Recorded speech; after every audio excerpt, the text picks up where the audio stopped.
வணக்கம் நேயர்களே, மாலை முரசு தொலைக்காட்சி வழங்கும் ரீவெண்ட் 2024. இந்த வருடத்தில் இந்தியாவில் நடந்த சில முக்கிய சம்பவங்களை குறித்த தொகுப்பை பார்க்க போகிறோம். ஆதித்யா விண்கலம் பாய்ந்தது முதல் அயோத்தி ராமர் கோயில் திறப்பு, நாடாளுமன்ற தேர்தல், ரயில் விபத்துகள், நீட் தேர்வு வினாத்தாள் கசிவு, ரத்தன் டாடா மறைவு, அம்பேத்கர் குறித்த அமித்ஷா பேசியது என நாட்டையே புரட்டி போட்ட சம்பவங்களை தெரிந்து கொள்ளலாம். வாங்க விரிவா பார்க்கலாம்.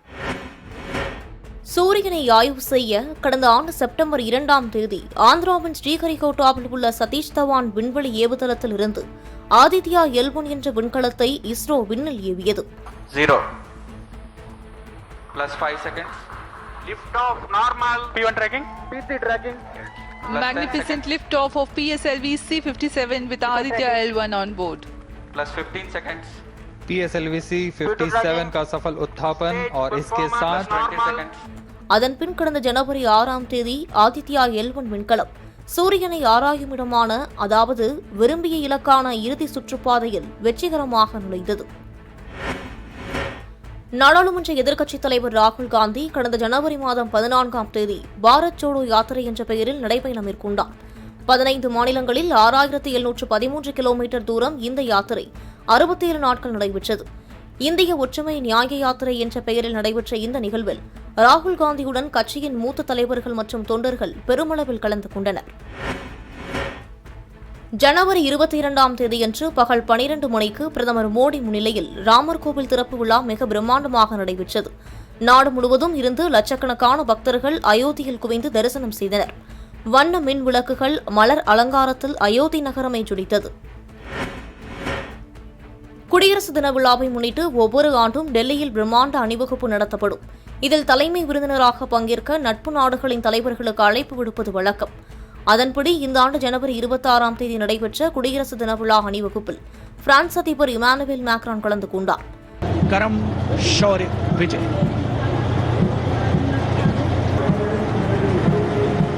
नाग मिसाइल कैरियर अतिरिक्त पहियों वाला एक विस्तारित लाइसेंस निर्मित BMP-2 है, जिसे is an indigenously designed, developed and manufactured medium-range, all-weather, free-flight artillery rocket system.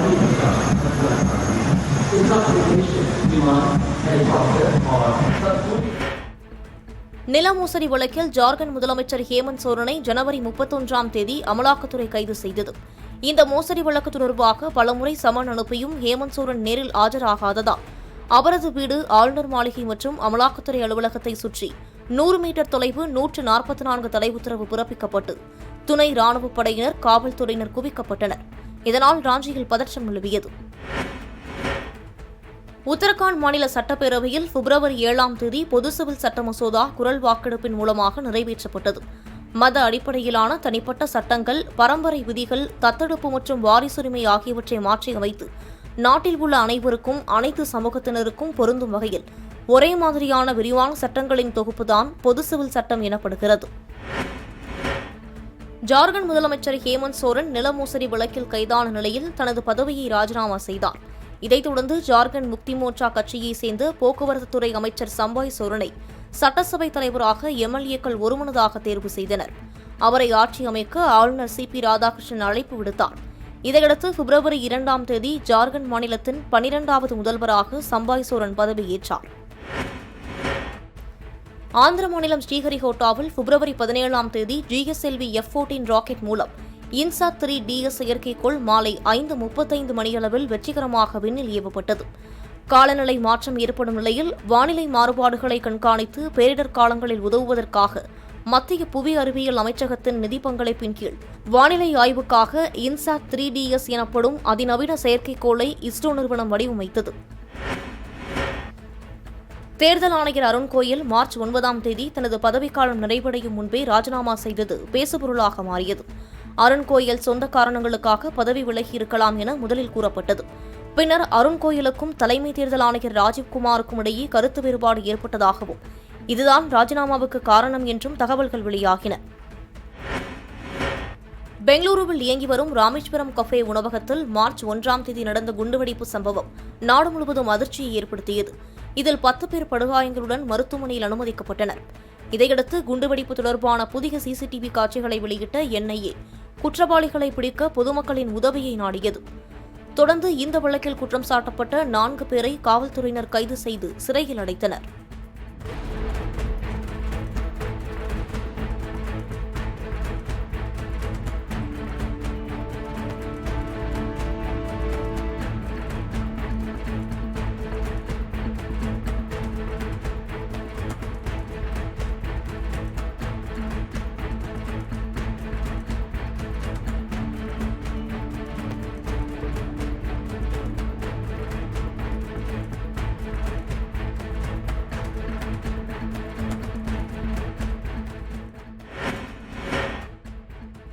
State Bank of India March 12ஆம் தேதி தேர்தல் பத்திரங்கள் தொடர்பான அனைத்து தரவுகளையும் இந்திய தேர்தல் ஆணையத்திடம் சமர்ப்பித்தது.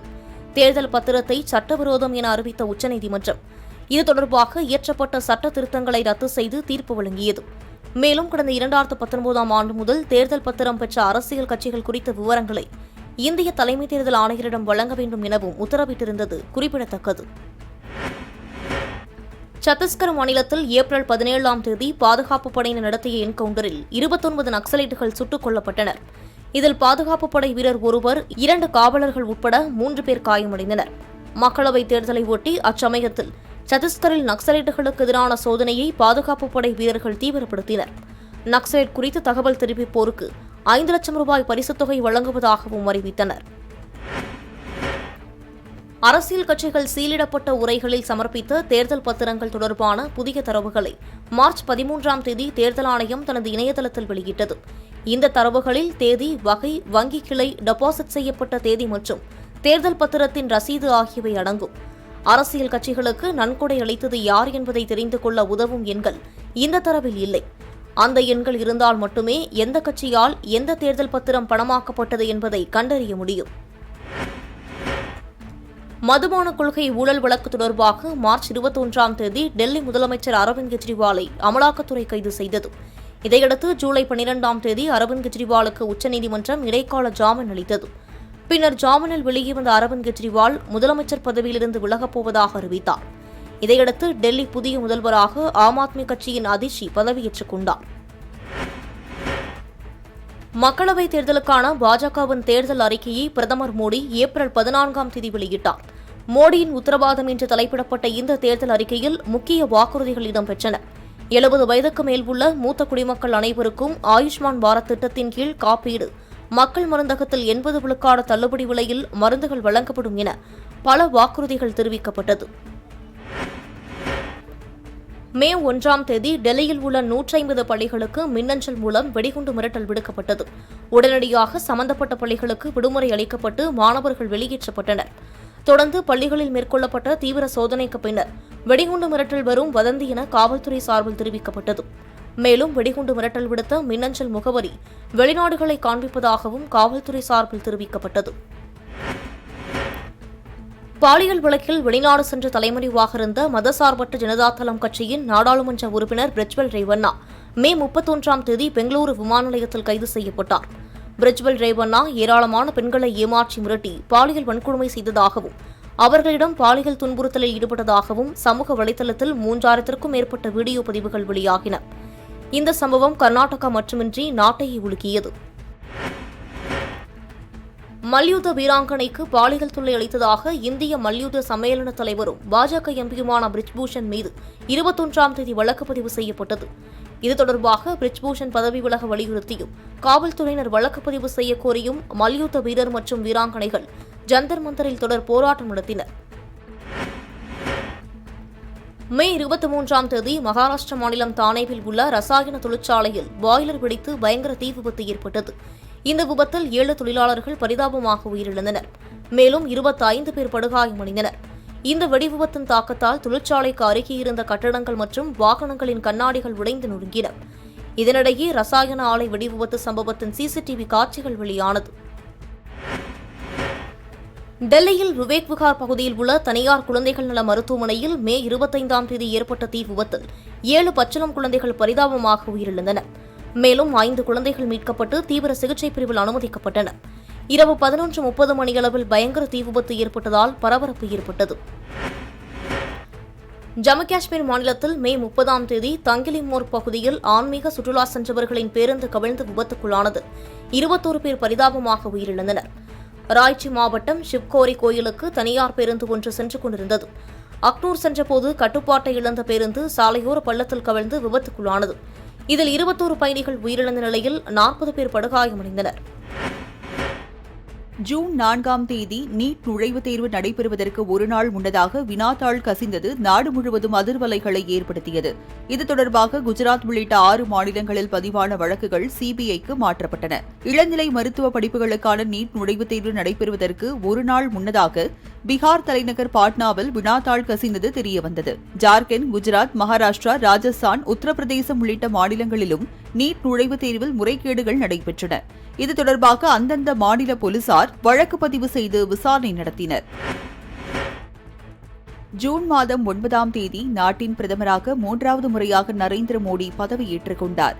டெல்லியில் குடியரசுத் தலைவர் மாளிகையில் நடைபெற்ற பிரம்மாண்ட பதவியேற்பு விழாவில் குடியரசுத் தலைவர் திரௌபதி முர்மு மோடிக்கு பதவி பிரமாணமும் ரகசிய காப்பு பிரமாணமும் செய்து வைத்தார்.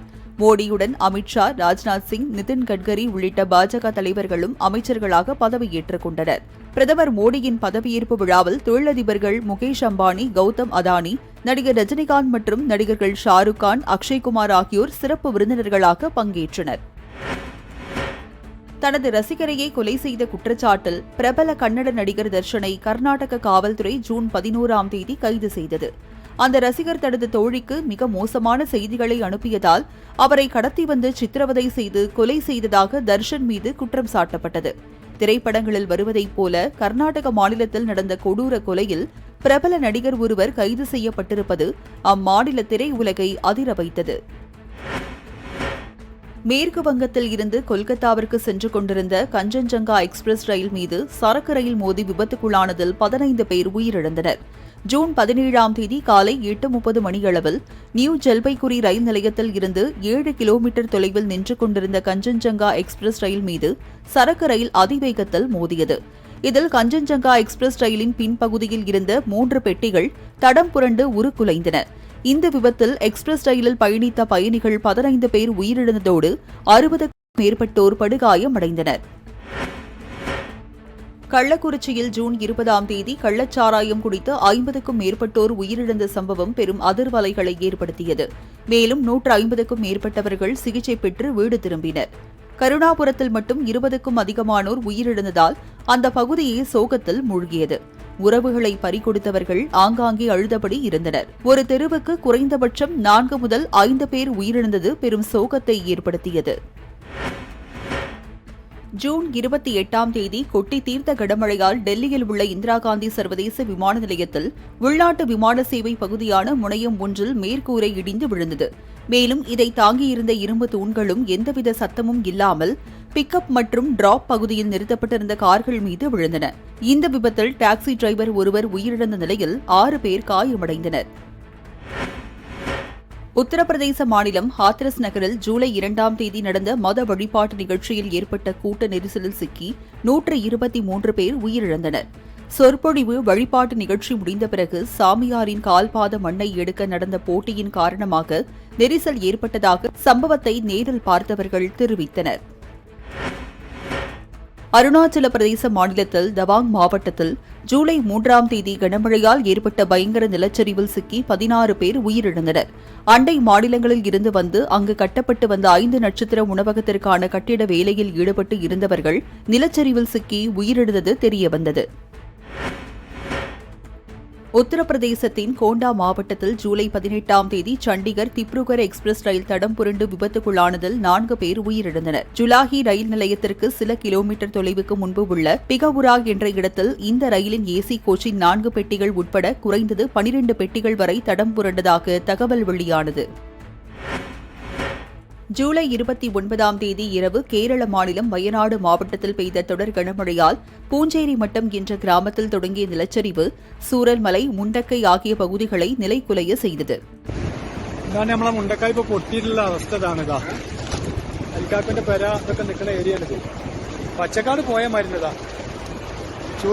இந்த இயற்கை பேரிடரில் 200க்கும் அதிகமானோர் பலியாகினர். இது தொடர்பான சிசிடிவி காட்சிகள் வெளியாகி காண்போரை அதிர்ச்சியடைய செய்தது.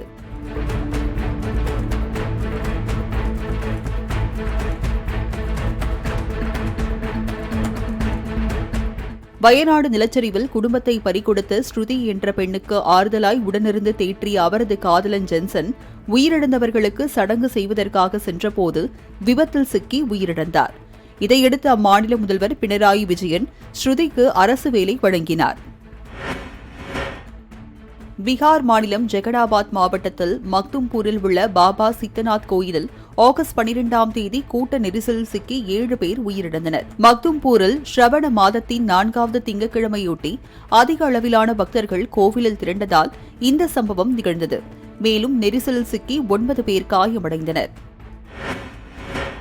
திரிபுராவில் ஆகஸ்ட் 23ஆம் தேதி குட்டி தீர்த்த கனமழை வெள்ளத்தில் சிக்கி 31 பேர் உயிரிழந்தனர். வடகிழக்கு மாநிலங்களில் ஒன்றான திரிபுராவில் முன் எப்போதும் இல்லாத வகையில் கனமழை பெய்தது. தொடர்ந்து 5 நாட்கள் பெய்த கனமழையால் பல பகுதிகளில் வெள்ளப்பெருக்கு ஏற்பட்டது. இதனால் மக்களின் இயல்பு வாழ்க்கை பாதிக்கப்பட்டது. குஜராத்தில் பெய்த கனமழையில் சிக்கி ஆகஸ்ட் 28ஆம் தேதி 28 பேர் உயிரிழந்தனர். 4 நாட்கள் இடைவிடாத பெய்த மழை காரணமாக மாநிலத்தின் பல்வேறு பகுதிகளிலும் நீர்நிலைகள் நிரம்பின. பல்லாயிரக்கணக்கான ஏக்கர் விளைநிலங்கள் வெள்ளத்தில் மூழ்கின. சாலைகள், குடியிருப்புகள், பள்ளிக்கூடங்கள் என அனைத்தும் வெள்ளத்தில் மூழ்கியதால் பொதுமக்களின் இயல்பு வாழ்க்கை கடுமையாக பாதிக்கப்பட்டது. மணிப்பூரில் மாணவர்களின் போராட்டம் தீவிரமடைந்ததை அடுத்து செப்டம்பர் 10ஆம் தேதி அங்கு இணைய சேவை துண்டிக்கப்பட்டது. மணிப்பூரில் கடந்த ஆண்டு மே மாதத்திலிருந்து நடந்து வரும் மெய்தி இனத்தினருக்கும் குக்கி இனத்தினருக்கும் இடையிலான தாக்குதலில் 200க்கும் மேற்பட்டோர் உயிரிழந்தனர். துப்பாக்கி மூலம் தாக்குதல்கள் நடத்தப்பட்டு வந்ததோடு ட்ரோன்கள் மூலமாக வெடிகுண்டுகள் வீசப்பட்டும் தாக்குதல் நடத்தப்பட்டது.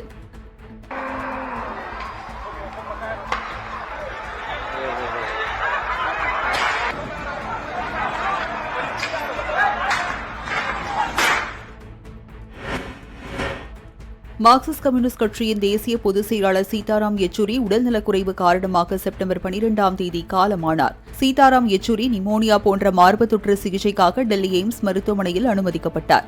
தொடர்ந்து சிகிச்சை பெற்று வந்த அவர் சிகிச்சை பலனின்றி உயிரிழந்தார். சீதாராம் யெச்சூரியின் உடல் மருத்துவ படிப்பு மற்றும் ஆராய்ச்சிக்காக டெல்லி எய்ம்ஸ் மருத்துவமனைக்கு தானமாக வழங்கப்பட்டது.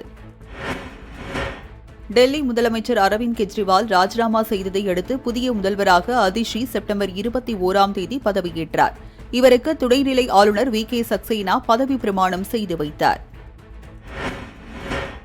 திருப்பதியில் பிரசாதமாக வழங்கப்படும் லட்டில் நெய்க்கு பதிலாக விலங்குகளின் கொழுப்பை ஜெகன்மோகனின் அரசு கலந்ததாக ஆந்திர முதலமைச்சர் சந்திரபாபு நாயுடு செப்டம்பர் 19ஆம் தேதி குற்றம் சாட்டினார்.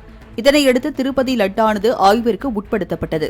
ஆய்வின் முடிவில் லட்டில் மீன் எண்ணெய், சோயாபீன், சூரியகாந்தி எண்ணெய் போன்றவைகளுடன் மாட்டுக் கொழுப்பு கலந்திருப்பது உறுதியாகி அதிர்ச்சியை ஏற்படுத்தியது. பிரபல தொழிலதிபர் ரத்தன் டாடா அக்டோபர் 9ஆம் தேதி உடல்நலக்குறைவு காரணமாக காலமானார். பிரபல தொழிலதிபரும் டாடா குழுமத்தின் முன்னாள் தலைவருமான ரத்தன் டாடா வயது மூப்பு மற்றும் உடல்நலக்குறைவு காரணமாக தனியார் மருத்துவமனையில் அனுமதிக்கப்பட்டார். தீவிர சிகிச்சை பெற்று வந்த நிலையில் அக்டோபர் 9ஆம் தேதி இரவு 11:30 மணிக்கு சிகிச்சை பலனின்றி உயிரிழந்தார். அவரது மறைவுக்கு உலகம் முழுவதும் ஏராளமானோர் இரங்கல் தெரிவித்தனர். ஹரியானா மாநிலத்தில் தொடர்ந்து இருமுறை ஆட்சியில் இருந்து வரும் பாஜக 2024 சட்டமன்ற தேர்தலிலும் வெற்றி பெற்று அக்டோபர் 8ஆம் தேதி 3வது முறையாக ஆட்சியை பிடித்தது.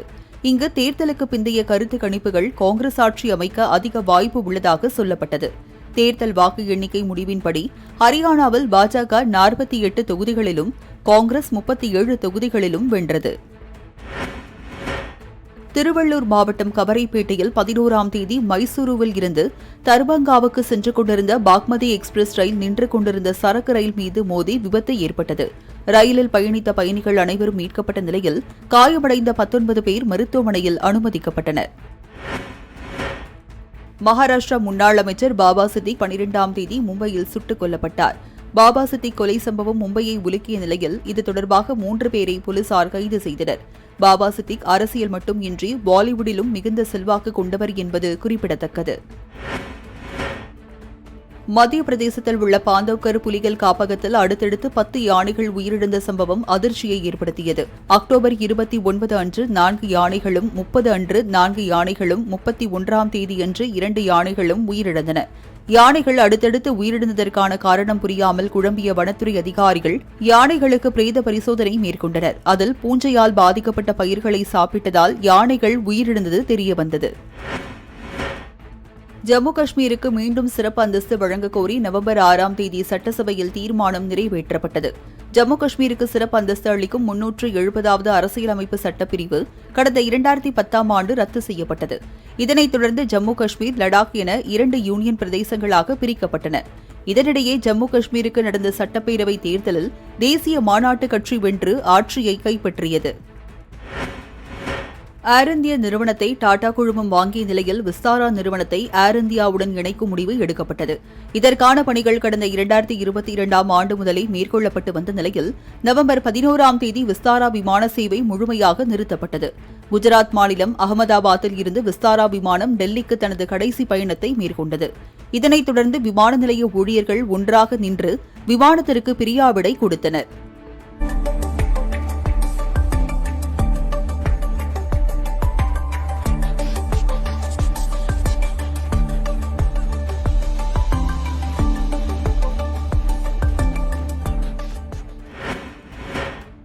நவம்பர் 20ஆம் தேதி ஜார்க்கண்ட் மாநில சட்டப்பேரவை தேர்தலில் ஆளும் ஜார்க்கண்ட் முக்தி மோர்ச்சா தலைமையிலான கூட்டணி அமோக வெற்றி பெற்றது. இந்தியாவின் பாதுகாப்பு ஆராய்ச்சி மற்றும் மேம்பாட்டு அமைப்பு நவம்பர் 16ஆம் தேதி ஒடிசா கடற்கரையில் நீண்ட தூரம் செல்லும் ஹைப்பர்சானிக் ஏவுகணையை வெற்றிகரமாக சோதனை செய்தது. இத்தகைய மேம்படுத்தப்பட்ட தொழில்நுட்பம் கொண்ட நாடுகளின் பட்டியலில் இந்தியா இடம் பிடித்துள்ளது. மகாராஷ்டிரா சட்டப்பேரவை தேர்தலில் பாஜகவின் மகாயுதி அணி கூட்டணி அமோக வெற்றி பெற்றது. மகாராஷ்டிராவில் 288 சட்டப்பேரவை தொகுதிகள் உள்ளன. இந்த தொகுதிகளுக்கு ஒரே கட்டமாக கடந்த நவம்பர் மாதம் 20ஆம் தேதி வாக்குப்பதிவு நடைபெற்றது. இதையடுத்து 23ஆம் தேதி வாக்குகள் எண்ணப்பட்டன. வாக்கு எண்ணிக்கை நடைபெற்ற ஆரம்பம் முதலே பாஜக தலைமையிலான மகாயுதி கூட்டணி முன்னிலை வகித்தது. இதில் பாஜக 132 தொகுதிகளை கைப்பற்றி அபார வெற்றி பெற்றது. அதன் கூட்டணி கட்சிகளான சிவசேனாவின் ஷிண்டே அணி 57 தொகுதிகளிலும், தேசியவாத காங்கிரசின் அஜித் பவார் அணி 41 தொகுதிகளிலும் வெற்றி பெற்றது.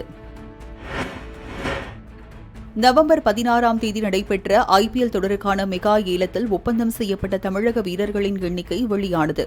சவுதி அரேபியாவின் ஜெட்டா நகரில் நடைபெற்ற ஐபிஎல் மெகா ஏலத்தில் 62 வெளிநாட்டு வீரர்கள் உட்பட 182 வீரர்கள் வாங்கப்பட்டுள்ளனர். இதற்காக 639 கோடியே 15 லட்சம் ரூபாய் செலவு செய்யப்பட்டுள்ளது. மேலும் ஐபிஎல் ஏலத்தில் தமிழகத்தைச் சேர்ந்த 11 வீரர்கள் பல்வேறு அணிகளுக்காக ஒப்பந்தம் செய்யப்பட்டுள்ளனர். இந்திய ரிசர்வ் வங்கியின் 26வது கவர்னராக சஞ்சய் மல்ஹோத்ரா டிசம்பர் 11ஆம் தேதி பொறுப்பேற்றுக் கொண்டார். கடந்த 2018 முதல் 6 ஆண்டுகளாக ரிசர்வ் வங்கியின் கவர்னராக இருந்து வந்த சக்திகாந்த தாஸ் கொரோனா காலம் போன்ற நெருக்கடியான சூழலில் இந்திய பொருளாதாரத்தை வழிநடத்துவதில் முக்கிய பங்காற்றி இருந்தார். வங்கக்கடலில் நிலவி வந்த ஃபெஞ்சல் புயல் டிசம்பர் 1ஆம் தேதி மாமல்லபுரம், புதுச்சேரி இடையே கரையை கடந்தது. ஃபெஞ்சல் புயலால் சென்னை, காஞ்சிபுரம், விழுப்புரம், திருவண்ணாமலை உள்ளிட்ட இடங்களில் கனமழை கொட்டி தீர்த்தது.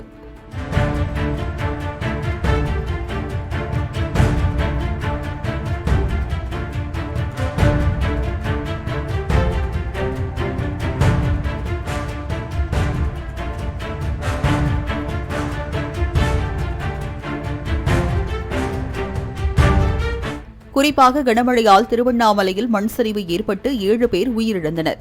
நிலச்சரிவு ஏற்பட்ட சம்பவத்தின் வீடியோ காட்சி வெளியாகி காண்போரை அதிர்ச்சியடைய செய்தது.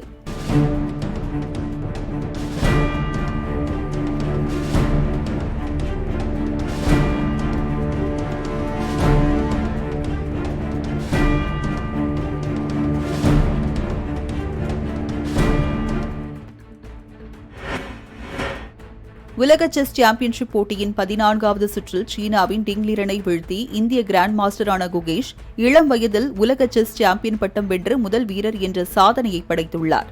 சாம்பியன் பட்டம் வென்ற குகேஷுக்கு ரூபாய் 11 கோடி பரிசுத் தொகை வழங்கப்பட்டது. 2வது இடம் பிடித்த டிங் லிரன் 10.13 கோடி பெற்றார். குகேஷுக்கு குடியரசுத் தலைவர் திரௌபதி முர்மு, பிரதமர் மோடி, முதலமைச்சர் மு.க. ஸ்டாலின், துணை முதலமைச்சர் உதயநிதி உள்ளிட்ட பலரும் வாழ்த்து தெரிவித்தனர். குகேஷுக்கு முதலமைச்சர் மு.க. ஸ்டாலின் 5 கோடி ரூபாய் காசோலை வழங்கி கௌரவித்தார். கடந்த நவம்பர் 25ஆம் தேதி தொடங்கிய நாடாளுமன்ற குளிர்கால கூட்டத்தொடர் டிசம்பர் 20ஆம் தேதி எதிர்க்கட்சி எம்பிக்களின் கடும் அமளியுடன் நிறைவு பெற்றது. எதிர்க்கட்சிகளின் கடும் எதிர்ப்புக்கு மத்தியில் ஒரே நாடு ஒரே தேர்தல் மசோதா நிறைவேற்றப்பட்டதால் திட்டம் குறித்து நாடாளுமன்ற கூட்டுக்குழு விசாரணைக்கு அனுப்பப்பட்டது. நாடாளுமன்ற குளிர்கால கூட்டத்தொடரில் நடப்பு விஷயங்களை தாண்டி நேரு, அம்பேத்கர், இந்திரா காந்தி என கடந்த கால ஆளுமைகள் குறித்த விவாதங்களும் அதிகளவில் நடந்தது. நாடாளுமன்றத்தில் அம்பேத்கரை குறித்த அமித்ஷா சர்ச்சைக்குரிய வகையில் பேசியதாக கூறி எதிர்க்கட்சித் தலைவர்கள் உட்பட பல்வேறு அரசியல் கட்சியினர் போராட்டத்தில் ஈடுபட்டனர். இந்திய தேசிய லோக்தள தலைவரும் ஹரியானா முன்னாள் முதல்வருமான ஓம் பிரகாஷ் சௌதாலா டிசம்பர் 21ஆம் தேதி மாரடைப்பால் காலமானார். முன்னாள் துணை பிரதமர் சௌத்ரி தேவிலாலின் மூத்த மகனான ஓம் பிரகாஷ் சௌதாலா 5 முறை ஹரியானாவின் முதல்வராக இருந்தவர் ஆவார். தொலைத்தொடர்பு ஒழுங்குமுறை ஆணையமான ட்ராய் கட்டண விதிகளை திருத்தியுள்ளது. அதன்படி டேட்டாவை பயன்படுத்தாத வாடிக்கையாளர்களுக்கு கால் அழைப்புகள் மற்றும் SMS-க்கு தனி திட்டத்தை கட்டாயமாக்க வகை செய்துள்ளது. சிறப்பு ரீசார்ஜ் கூப்பன்களில் 90 நாட்களுக்கான வரம்பை நீக்கி அதை 365 நாட்கள் வரை ட்ராய் நீட்டித்துள்ளது. இதன் மூலம் 20 ஆண்டுகளுக்கு முன்பு இருந்ததைப் போல் வாடிக்கையாளர்களுக்கு ப்ரீபெய்ட் ரீசார்ஜ்களை ட்ராய் மீண்டும் அறிமுகப்படுத்தியுள்ளது.